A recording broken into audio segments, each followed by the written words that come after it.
ನಮಸ್ಕಾರ.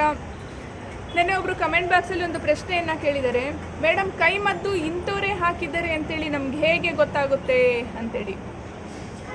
ನೋಡಿ, ಕೈಮದ್ದು ಹಾಕಿದಂತಹ ವ್ಯಕ್ತಿ ನಮ್ಮ ಮನೆಗೆ ಬಂದಾಗ ಊಟ ತಿಂಡಿ ಮಾಡಲ್ಲ, ಟೀ ಕಾಫಿ ಕುಡಿಯೋದಿಲ್ಲ, ನೀರನ್ನು ಕೂಡ ಕುಡಿಯೋದಿಲ್ಲ. ಇದು ಒಂದು ಪಾಯಿಂಟು. ಸೆಕೆಂಡ್ ಪಾಯಿಂಟ್ ಏನಪ್ಪ ಅಂದರೆ, ಅಂತಹ ವ್ಯಕ್ತಿಗಳು ನಮ್ಮ ಆಸುಪಾಸಿನಲ್ಲಿ ಏನಾದರೂ ಓಡಾಡಿದಾಗ, ನಮ್ಮ ಸುತ್ತಮುತ್ತ ಸುಳಿದಾಗ ನಮ್ಮ ದೇಹದಲ್ಲಿ ವೈಬ್ರೇಷನ್ ಆಗುತ್ತೆ. ಒಂದು ರೀತಿಯಾಗಿರ್ತಕ್ಕಂಥ ವೈಬ್ರೇಷನ್ ಅಂದರೆ ಹೇಳ್ಕೊಳ್ಳೋದಕ್ಕೆ ಆಗೋದಿಲ್ಲ, ಏನೋ ಒಂಥರ ಸಂಕಟ ಆಗೋ ಥರ ಆಗುತ್ತೆ. ಇದು ಎರಡನೇ ಪಾಯಿಂಟು. ಮತ್ತು ಕೈಮದ್ದು ಹಾಕಿದಂತಹ ವ್ಯಕ್ತಿ ನಮ್ಮ ಮನೆಗೆ ಏನಾದರೂ ಬಂದು ಹೋದಾಗ ಪದಾರ್ಥಗಳೆಲ್ಲ ಕೊಳೆಯೋದಕ್ಕೆ ಶುರು ಆಗುತ್ತೆ.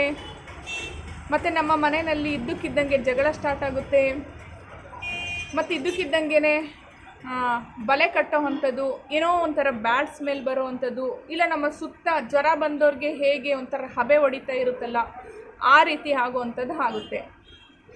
ಇದೊಂದು ವಿಷಯನ ಇಟ್ಕೊಂಡು ನಾವು ಕಂಡುಹಿಡಿಬಹುದು.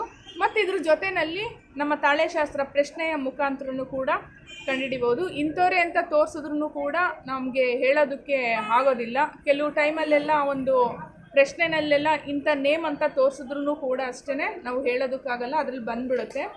ನಿಮಗೆ ಹತ್ರದವ್ರು ಹಾಕಿದ್ದಾರಾ, ಹೊರಗಡೆ ಸಂಬಂಧಿಕರು ಏನಾದರೂ ಹಾಕಿದ್ದಾರಾ, ಅಥವಾ ಫ್ರೆಂಡ್ ಸರ್ಕಲಲ್ಲಿ ಹಾಕಿದ್ದಾರಾ, ಇಲ್ಲ ನಿಮಗೆ ಗೊತ್ತಿಲ್ಲದಲೇ ಏನಾದ್ರೂ ಅಕಸ್ಮಾತ್ ಯಾರೋ ಊಟ ಮಾಡೋದೇ ನೀವೇನಾದರೂ ಊಟ ಮಾಡಿದ್ದೀರಾ ಅನ್ನೋದೆಲ್ಲ ಆ ಒಂದು ತಾಳೆಶಾಸ್ತ್ರದಲ್ಲಿ ಗೊತ್ತಾಗುತ್ತೆ.